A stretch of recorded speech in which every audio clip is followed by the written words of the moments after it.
ቫይታሚን ዲ ሰፕሊመንት ሲነሳ ብዙዎቻችሁ እንዲነገር የምትፈልጉበት አንደኛው ጉዳይ ቫይታሚን ዲ ነው። ምክንያቱም የቫይታሚን ዲ እጥረት በጣም ኮመን ስለሆነ ማለት ነው። በዓለማችን 1/4 ህዝቡ የቫይታሚን ዲ እጥረት አለበት። በአፍሪካም እንዲሁ 25%ቱ የቫይታሚን ዲ እጥረት አለበት። በሀገራችን ኢትዮጵያም 56%ቱ የቫይታሚን ዲ እጥረት አለበት።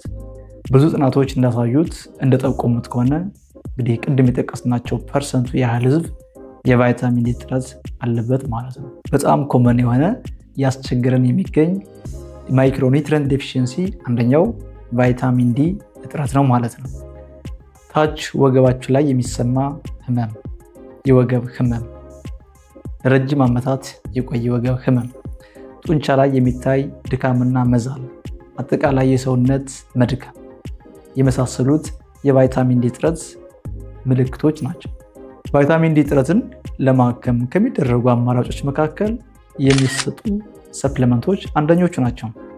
እኒህን ሰፕሊመንቶች በትክክል መውሰድ ደግሞ ህክምናውን ውጤታማ ያደርገዋል ማለት ነው። ለመሆኑ ቫይታሚን ዲ ሰፕሊመንት ጠዋት ነው ወይስ ማታ ነው መወሰድ ያለበት? ከምግብ በፊት ወይስ በኋላ? በውሃ ወይስ በወተት? እንዴት ነው መሆን ያለበት? ይህን አብረን እንመለከታለን። ቫይታሚን ዲ ፋት ሶሉብል ከሆኑ ቫይታሚኖች መካከል አንደኛው ነው። ይህ ማለት በቅባት የሚሟማ ቫይታሚን ነው ማለት ነው። ወደ ደም ስር አብዞርብድ ሆኖ ወደ ደም ስር ለመግባት ውስጥ ላይ ቅባታማ ነገር ይፈልጋል ማለት ነው። ራንደምሊ ዝም ብለን ቫይታሚን ዲ ምንወስደው ከሆነ ከ50 እስከ 80% ብቻ አብዞርብድ ይሆናል። ይህ ማለት ወደ ደም ስር የሚደርሰው ወይ ግማሹ ነው ወይም 80% ብቻ ነው ማለት ነው። የቫይታሚን ዲ አወሳሰድ አይዲያል ሪከመንድድ የሚደረገው ከምግብ በኋላ ላርጅ ሚል ብዙ ምግብ ወይም ደግሞ በዛ ያለ ምግብ ከተመገብነ በኋላ ሰፕሊመንት መውሰድ ይመከራል።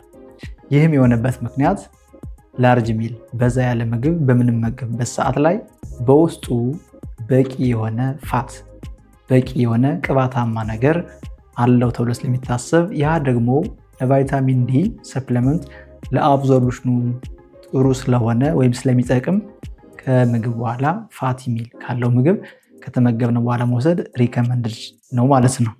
ላርጅ ሚል የምትመገቡበት ሰዓት ምሳ ሰዓት ከሆነ ሰፕሊመንቱን ከምሳ በኋላ ምግብ እንደበላችሁ መውሰድ። ምናልባት ላርጅ ሚሉን የምትመገቡበት ሰዓት ራት ሰዓት ላይ ከሆነ ራት እንደበላችሁ ሰፕሊመንቱን መውሰድ። ጠዋት ላይ ከሆነም ጠዋት ቁርስ እንደበላችሁ መውሰድ ሪከመንድድ የሆነ ታይም ነው ማለት ነው። ከምግብ በፊት ወይስ በኋላ? እንግዲህ ቀድመ እንዳነሳ ነው ምግብ ከተመገብነ በኋላ ቅባት ያለው ምግብ ከተመገብነ በኋላ መውሰድ አብዞርብሽን ስለሚጨምር ከዛ በኋላ ማድረጉ ጠቃሚ ይሆናል ማለት ነው። በውሃ ወይስ በወተት? ይህ ማተር የሚያደርገው የተመገብነው ምግብ በውስጡ ቅባት አለው ወይ ነው። በውስጡ ቅባት ካለው በአንድ ንጹህ ብርጭቆ ውሃ ሰፕሊመንት መውሰድ በቂ ይሆናል ማለት ነው። ነገር ግን የተመገብነው ምግብ በውስጡ ፋት የሌለው ከሆነ ግን በአንድ ኩባያ ወተት መጠጣትም ሌላኛው አማራጭ እንደሆነ ልንገነዘብ ያስፈልጋል ማለት ነው። ቫይታሚን ዲ አወሳሰድ ላይ በጣም ትልቁ ነገር ኮንሲስተንሲ ነው። ይህ ማለት ወጥነት ማለት ነው። ወጥነት ባለው መልኩ ሰፕሊመንቱን መውሰድ ማለት ነው። የምንወስድበት ሰዓት ተመሳሳይ ማድረግ ሳንረሳ በትክክል እንድንወስድ ያስችለናል። እንዲሁም በደማችን ላይ የሚገኘውን የቫይታሚን ዲ መጠን ስቴብል በሆነ መልኩ እንዲጨምር በማድረግ ትልቅ አስተዋጽኦ ያበረክታልና ኮንሲስተንሲ በጣም ወሳኝ ነገር ነው።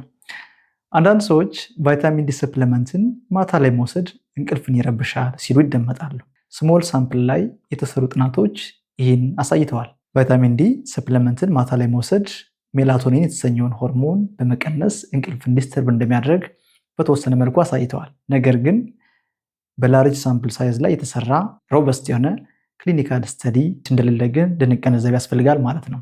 ስትሮንግ የሆነ ኤቪደንስ የለም ማታ ላይ መውሰድ እንቅልፍን ይረብሻል የሚል ማለት ነው። ነገር ግን ሪከመንድድ የሚሆነው ምንድን ነው?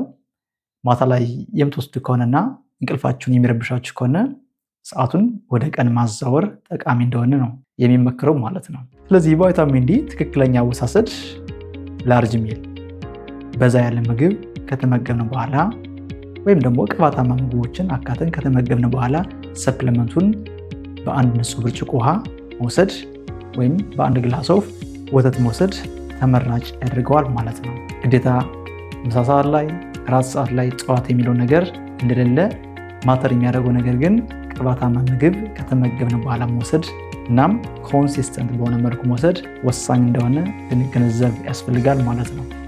በቀጣይ በሌላ ቪዲዮ እስክንገናኝ ድረስ ሰናይ ቆይታ እመኝላችኋለሁ። ሰላማችሁ ይብዛ።